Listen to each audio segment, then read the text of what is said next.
నెలలే అని చెప్పి ఈరోజు తెలంగాణ సమాజానికి 4 కోట్ల ప్రజలకు నేను చెప్పదలుచుకున్నా.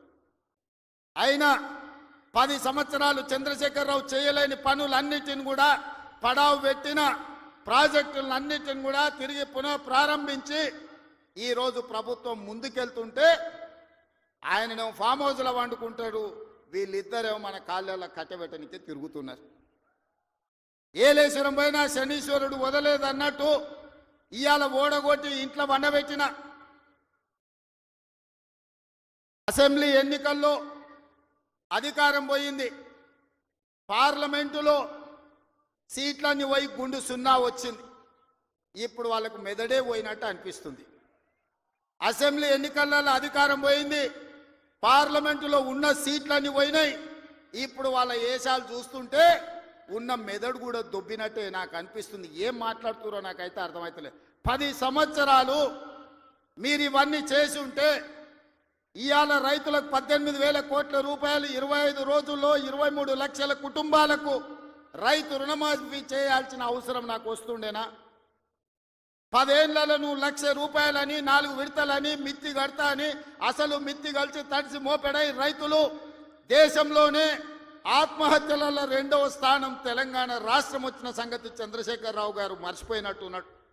మహారాష్ట్ర మొదటి స్థానంలో ఉంటే ఈ 10 సంవత్సరాలు తెలంగాణ రాష్ట్రం రైతుల ఆత్మహత్యలలో 2వ స్థానాన్ని ఆక్రమించింది.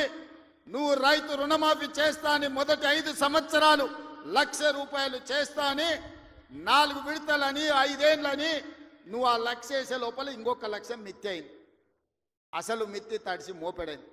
రెండవసారి మళ్ళీ 1,00,000 రూపాయలు ఇస్తాని 5 ఏళ్ళైనా 1,00,000 రూపాయలు పూర్తి చేయలే. ఆ 5 ఏళ్లలో ఆయన ఇచ్చింది 11,000 కోట్ల రూపాయలు. ఇవాళ చంద్రశేఖరరావు గారిని అసెంబ్లీకి రమ్మనుండ్రి, లెక్కలన్నీ తీసి నేను చదివి వినిపిస్తా. 5 ఏళ్ళు అధికారంలో ఉన్న నువ్వు 11,000 కోట్ల రూపాయల రైతు రుణమాఫీకి 5 ఏళ్ళు తీసుకుంటే ఇందిరమ్మ రాజ్యంలో కాంగ్రెస్ ప్రభుత్వం 25 రోజుల్లో 23 లక్షల కుటుంబాలకు దాదాపుగా 18,000 కోట్ల రూపాయల రైతు రుణమాఫీ చేసి 2 లక్షల వరకు ఉన్న రైతాంగానికి మేము రుణమాఫీ చేస్తే పెద్ద మనిషిగా అభినందించాల్సింది పోయి, ఒకవేళ మనిషి పెద్ద మనిషివైనా నీకు చిన్న బుద్ధి ఉంటే మౌనంగా నన్ను ఉంటావేమో అనుకున్నా. కానీ అన్ని చిల్లర మాటలే మాట్లాడుతురు. ఒక్కటన్నా అక్కడికి వచ్చేది మాట్లాడుతురా? ఎవడన్నా సంసారం చేసేటోడు మాటలు మాట్లాడుతురా? వాళ్ళు తండ్రి కొడుకు అల్లుడు వాళ్ళని చూడండి ఒక్కసారి వాళ్ళు ఏమేమి మాట్లాడుతురో చూడండి.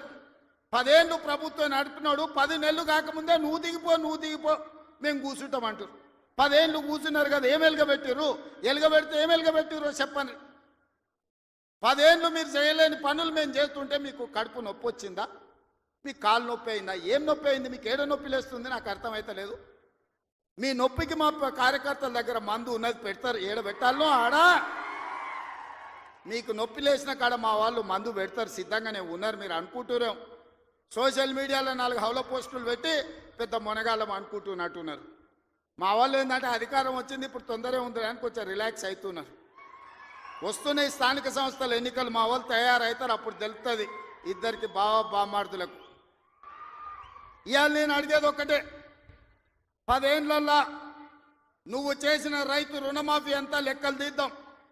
ప్రభుత్వం నా దగ్గరనే ఉంది, వ్యవసాయ శాఖ మంత్రి